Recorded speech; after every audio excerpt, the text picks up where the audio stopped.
What's up, guys? It's Charles here with Rocket Punch Army to do a review of a Robot Spirits figure here, or Robot TAMASHII. This is the RX-78-2 Gundam. Now you're probably thinking, oh, they already made one of these, whatever. Sort of. They have the regular RX-78-2, and this one is the A.N.I.M.E version. And if you look here, the A.N.I.M.E stands for Action, New, Imagination, Memory, Emotion, which is a bunch of English. It doesn't even make any sense. Of the first generation.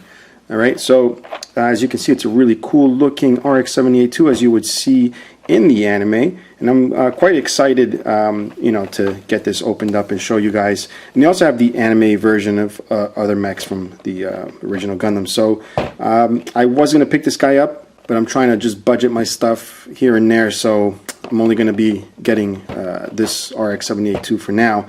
But if anything changes, you'll obviously see it here on the channel. So again, very excited to open this up. Even though I have the other Robot Spirits RX-78-2, this is the one I really want, which is the A.N.I.M.E version, which is a little less paneling and things going on, and a little more accurate screen color. So let's go ahead and get this open. So no surprises here. You get your figure in the clamshell. However, what you don't see when it's in the little window thing there is all the accessories this comes with. So you obviously have the RX-78-2 himself, you have the shield, you have the cannons and blasters, you have the beam sabers, and you also have the slashing action beam saber, which is this curved piece here. You also have the little V-fins here with the little weapons firing, and you got these booster effects here, which I'm assuming they're the booster effects, and an assortment of hands here and little things to be able to mount everything up. So yeah, let's get this open here. There seems to be a little rectangular thing at the bottom. I'll show you right now. This thing here appears that that's where the hands would be bolted up. I've not looked at the instructions. Again, this is my first time opening this up. I usually like to do that so I get a first impression of how things are before I, you know, get jaded from playing with it. But here it is, nice and solid. It's not a heavy figure particularly, so I wouldn't expect it to flop around. If it did, that would suck. But it is really nice. Very first thing that pops out to me are the eyes. It's got metallic gold eyes, almost foil looking, but they are painted on. Really nice touch. Instead of just regular gold, it really pops. And it's got a nice satiny finish. The colors, the camera might make it look completely white. It's almost like an off-white, but not on the yellowish side. Maybe like a tinge of, I don't know, greenish, but it's not really greenish. I don't know how to explain it, but yeah, so it's really cool looking. All the satiny finishes carry on to the rest of the figure. It's got a nice blue here. I really am enjoying the colors. I don't have, because I've had to cut down on a lot of the stuff I display, but I don't have the original Robot Spirits here to do a comparison with. It's in storage, but I do remember the other colors being a little more vivid. This is a little more faded kind of looking, I guess, so it looks like a faded cartoon. I have no clue what they're trying to go after here. I just know it's more anime accurate, but sculpting is great. I mean, this thing looks really, really nice. I guess the only thing I can compare it to, since it's similar in size and scale, is the real grade. This is the kit I built. It took me like 5 years to put all the stickers on. But you notice the white on this is a lot more vivid than this. It may not really show that on camera. You'll notice the blues are a little more vivid, the reds, especially the reds. It's more on the orangey side with the Robot Spirits. So that's what they're trying to do, get a little faded kind of look there. But overall, really nice the way it's done. We're going to check out articulation. We got the head here. We got the neck joint and also the head here. The neck joint is separate, right? We do have the shoulders that articulate out this way, and also an extra movement right there, which is really cool. And of course, you get the arms that swivel around. You get the little upper bicep here. All right. You also get the elbow, which is double jointed, and there's also a little like forearm spin right here. The only thing is that, you know, when it's offset like that, it looks a little bit strange, but it is more movement for you. And we have the hands on a ball joint. We have ab crunch, and you notice the ab crunch is several sections here, which is really neat for a toy of this size. I'm really glad they went that far with the articulation. Obviously the waist rotates. We have these little skirts that, yep, they move out of the way. All right, for more articulation, front and sides. The back does not move. Then we have the thigh swivel here. The legs do go out a certain amount of, or free range here. It's pretty, can't even think of the word, generous. That's the word. Now, one thing to note is the articulation here in the hip. You do have the hip that goes this way, but if you can actually swing it down, it's kind of hard to see. You can swing that down this way and really, really bring it up. I mean, he's doing a flying kick right here. Right, then we have the double jointed knee, which is really nice. If we move down, we do have this little ankle armor here that does swivel about. Then we have the feet. There's what do you call it? Double joints on the feet themselves, the upper part of the ankle and the lower part there. And do we have toes? Yes, we do have toes. So that's a nice touch. Another awesome piece of articulation is the shoulders. They bring them in. It's got a little butterfly kind of joint there. I mean, this is really cool for a figure this size. And they're actually ratcheted, so you can set them where you need them, and they're not really going to pop out and slide out without you wanting them to. Now it comes with an extra saber handle. You can attach the curved one here. So go ahead and get that situated. Pop it right in there. And then obviously you can do whatever pose you want to recreate that slash effect. And it also comes with these little handles back here, which are a little bit shorter than this one, as you can see. All right. Now with these, you can actually add the regular saber blades here. I'm only going to show you one. I'm sure you guys can imagine the second one there. And same thing, you just pop it right through.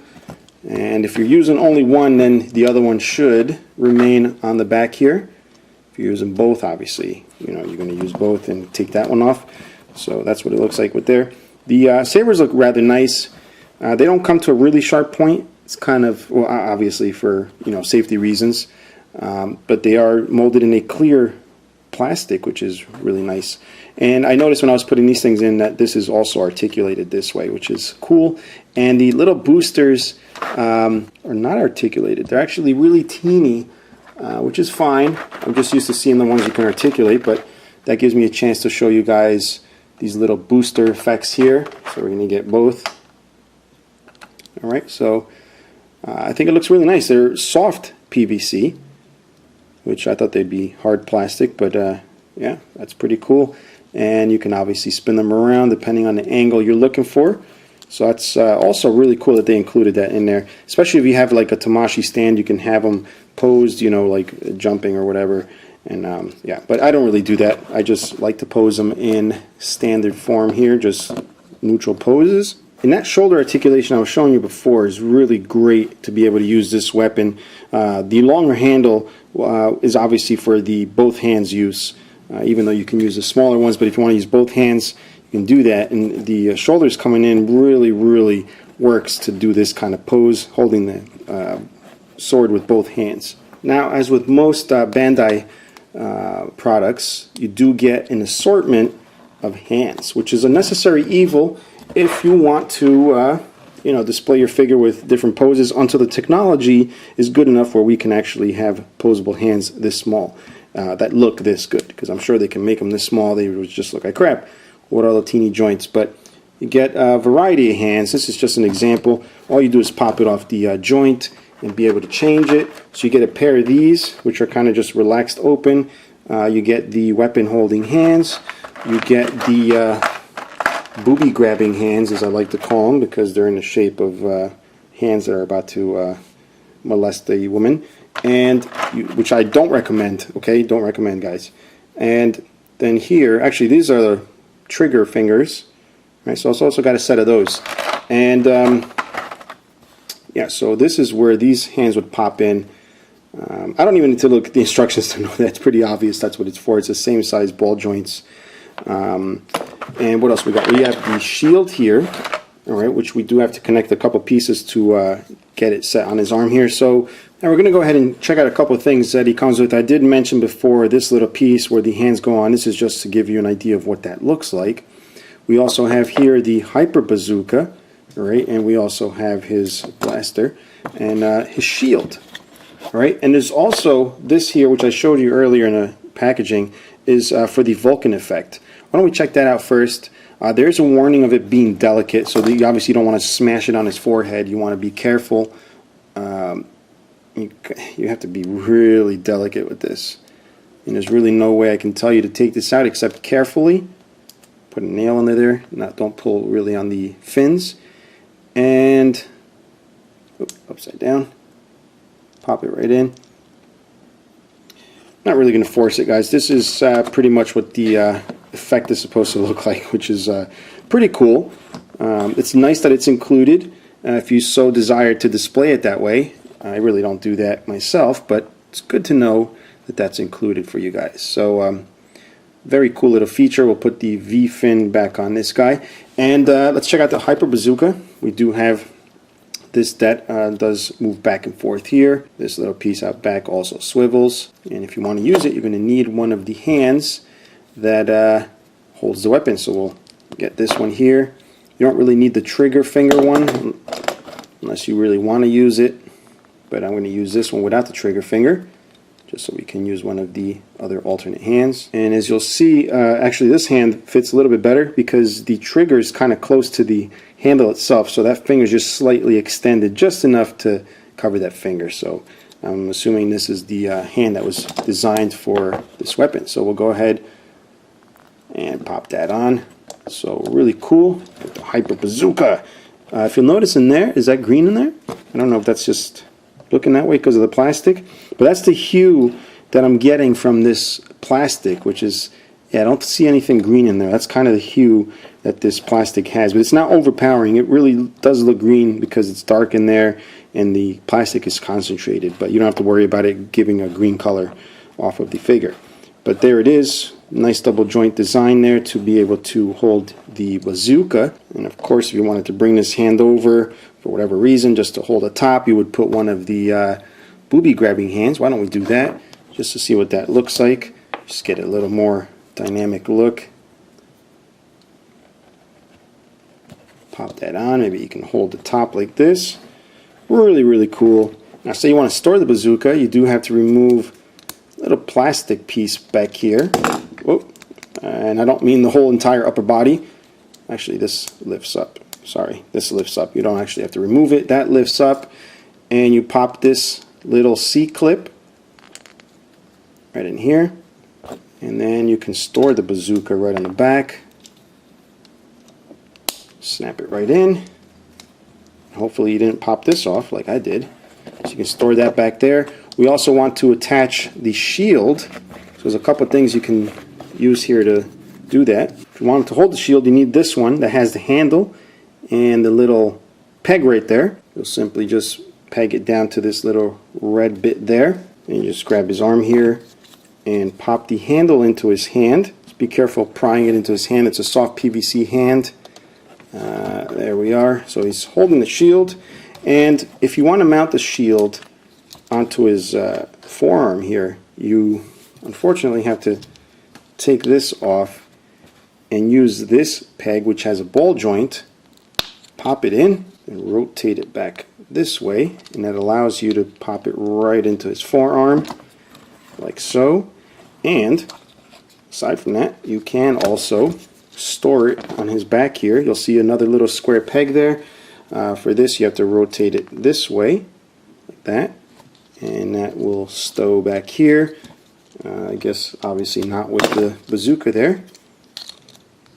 Pop it right there. Alright, and there he is with the storage shield. Now, as I gather a couple of things here to show you guys what it looks like with the dual beam saber. I didn't show you earlier, but I will show you now. I did realize it also comes with a bulbous version right here. Alright, so if you wanted to use the bulbous version, you can, which is pretty cool. Still made out of the same plastic. I'm going to actually just go ahead and use the standard ones. Alright, we're going to go ahead and put it on into his hands. I kind of got lazy earlier in the review to show you guys what it looks like with both. So there he is with both.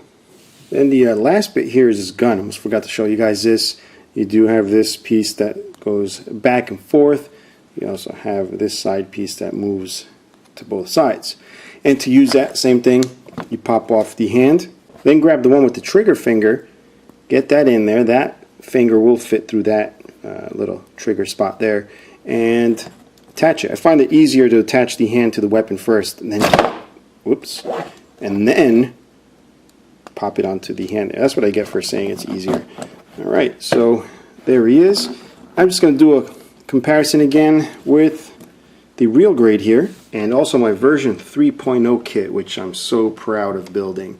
One of my better Gundam kits of all time. But anyway, that's it, guys. I just wanted to give you a little quick review since I'm very behind on my reviews. But if you're enjoying this, guys, there should be a link in the description if you want to pick it up. If you have any questions or comments about this figure, please feel free to leave them below. If you're enjoying the videos, please subscribe, tell your friends about it, and yeah, until next time, bye-bye.